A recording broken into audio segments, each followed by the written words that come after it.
Welcome to lecture 5 on Essentials of Topology. In the previous lecture, we have studied some concepts of associated set functions. Continuing from there, in this lecture, we will explore some more results on image as well as inverse image of sets under given function. Begin with, for a given a function f from x to y and two subsets a1 and a2 of x. If a1 is subset of a2, then f of a1 is subset of f of a2. To justify this one, let us take y belongs to f of a1. Then this y can be written as f of x for some x belongs to a1, or that y can be written as f of x for some x belongs to a2, and this is because a1 is subset of a2, or y belongs to f of a2 and therefore f of a1 is subset of f of a2. Moving ahead, let us take the second result. F of a1 union a2 is equals to f of a1 union f of a2. If we want to prove this result, we have to justify that f of a1 union a2 equals to f of a1 union f of a2, and not equals, but it should be subset, as well as f of a1 union f of a2 is subset of f of a1 union a2. So, in order to prove this result, we have to prove these two results. It is to be noted here that the second one is trivial because a1 is always subset of a1 union a2. Similarly, a2 is also subset of a1 union a2, and therefore from the previous result, f of a1 is subset of f of a1 union a2, and f of a2 is a subset of f of a1 union a2. Combining these two results, we can conclude that f of a1 union f of a2 is a subset of f of a1 union a2. Coming to first one, and for its justification, let us take a y in f of a1 union a2. If y belongs to f of a1 union a2, then y can be written as f of x for some x belongs to a1 or x belongs to a2. It means that y belongs to f of a1 or y belongs to f of a2. That is, y belongs to f of a1 union f of a2, and thus f of a1 union a2 is a subset of f of a1 union f of a2, and hence f of a1 union a2 is same as f of a1 union f of a2. Moving ahead, similar to the previous one, we can justify that f of a1 intersection a2 is a subset of f of a1 intersection f of a2. Even this is trivial because we know that a1 intersection a2 is subset of a. Also, a1 intersection a2 is subset of a2, and this will be a1, and therefore f of a1 intersection a2 is a subset of f of a1, as well as f of a1 intersection a2 is also a subset of f of a2, and combining these two, we can get this result. But again, question comes that under which condition equality holds. First, let us take an example and try to justify that in general equality may not hold. For example, if we are taking again the function f from R to R such that fx is equal to x square and a1 as singleton set 3 and a2 as singleton set minus 3, then this is clear that a1 intersection a2 is an empty set and therefore f of a1 intersection a2 is also an empty set. But it is to be noted here that f of a1 is singleton set 9, f of a2 is also a singleton set 9 and therefore f of a1 intersection f of a2 is also a singleton set 9. So from this example, this is clear that f of a1 intersection a2 may not equal to f of a1 intersection f of a2. So under which condition equality holds? Answer is here that f of a1 intersection a2 equals to f of a1 intersection f of a2 if and only if f is injective. To justify this result, let f be injective.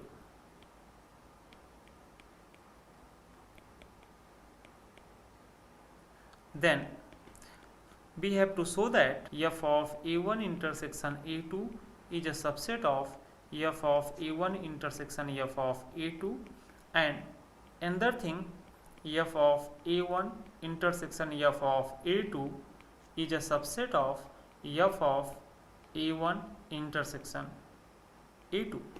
We have already seen that for every subset a1 and a2 of x, this result holds. So we only need to justify that f of a1 intersection f of a2 is a subset of f of a1 intersection a2. For it, let y belongs to f of a1 intersection f of a2. Then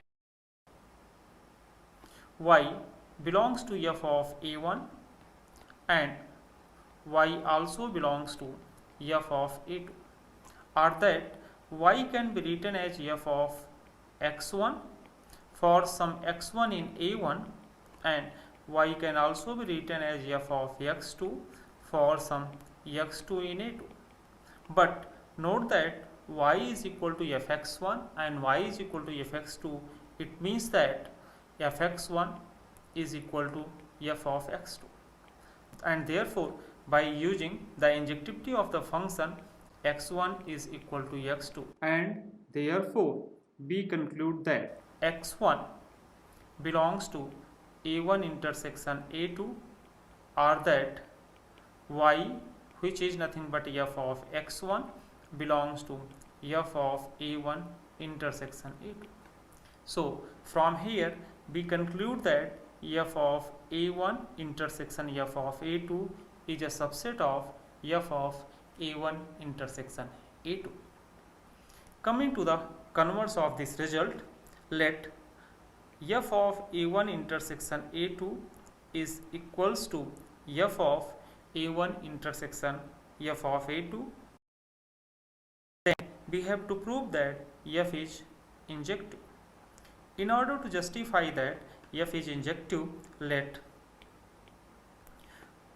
two elements x1 and x2 in x such that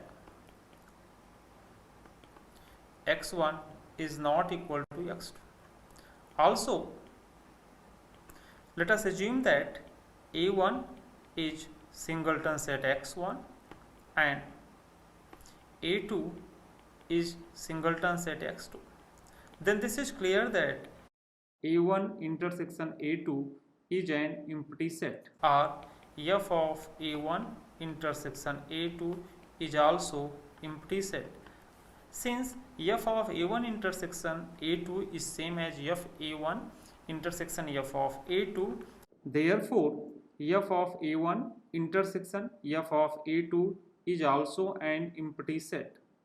And as a1 is singleton set x1 and a2 is singleton set x2. From here we can conclude that f of x1 is not equal to f of x2, which justify that f is an injective function.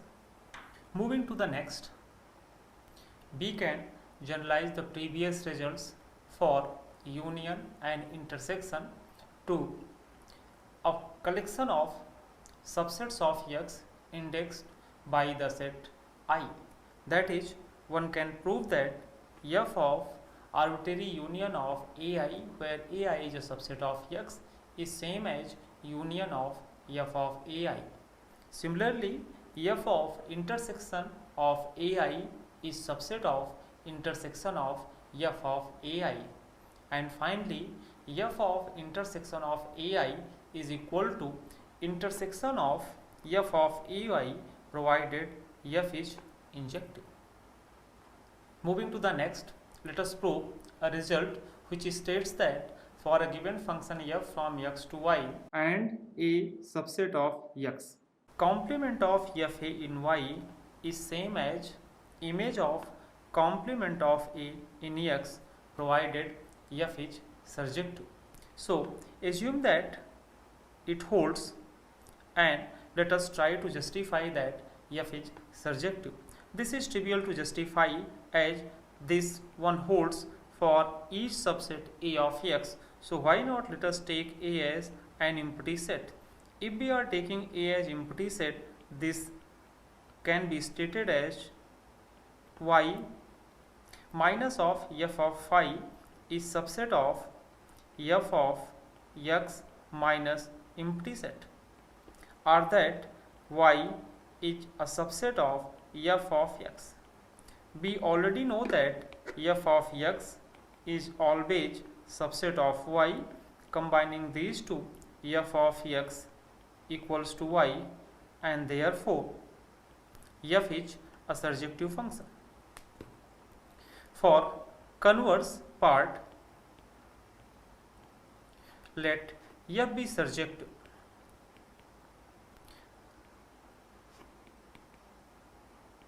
In order to prove that y minus of f a is a subset of f of x minus of a, let any y in y minus f. Then it is clear that y is not a member of f a. But note that f is a surjective function. There exists an element in x such that fx equals to y. What we can make a claim that x cannot element of a. Question is why? Because if x is an element of a, then fx is an element of f a, or that y is an element of f a, contradicting the fact that y doesn't belongs to f a. And if x is not element of a, then obviously x belongs to complement of a in x, or that fx belongs to f of x minus a, or that y belongs to f of x minus a. And this justifies that y minus f a is a subset of f of x minus a. Moving to the next result, let us show that f of x minus of a is subset of y minus of f a if and only if f is injective. In order to prove this result, let us assume that f be injective. First, and so that f of x minus of a is a subset of y minus of f a. To justify this result, let us take y be an element of f of x minus a. Then y can be written as f of x for some x belongs to x minus a. As x belongs to x minus a, it is clear that x cannot element of a. From here, we can conclude that fx cannot be element of f of a, because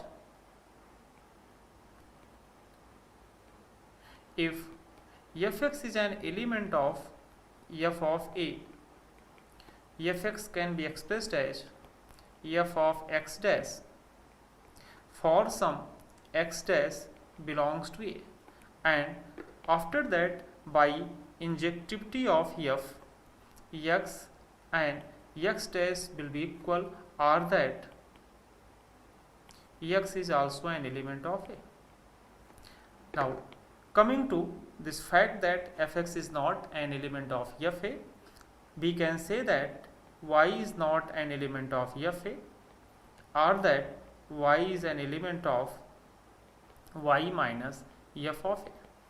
Therefore, we can say that f of x minus of a is a subset of y minus of fa. Moving ahead, and let us see the converse part of this result. For justifying the converse part, let us assume that f of x minus of a is a subset of y minus of fa, and we have to justify that f is injective.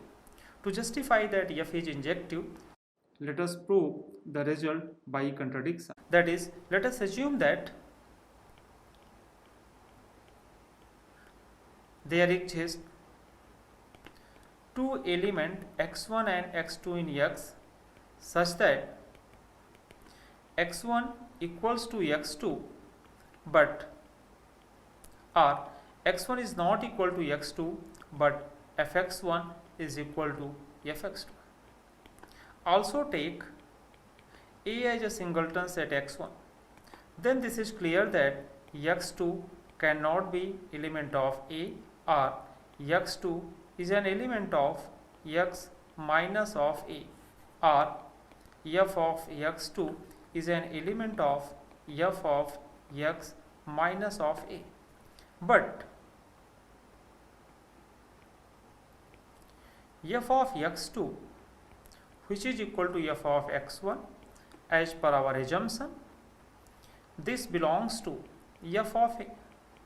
Meaning is that f of x2 does not belongs to y minus f of a.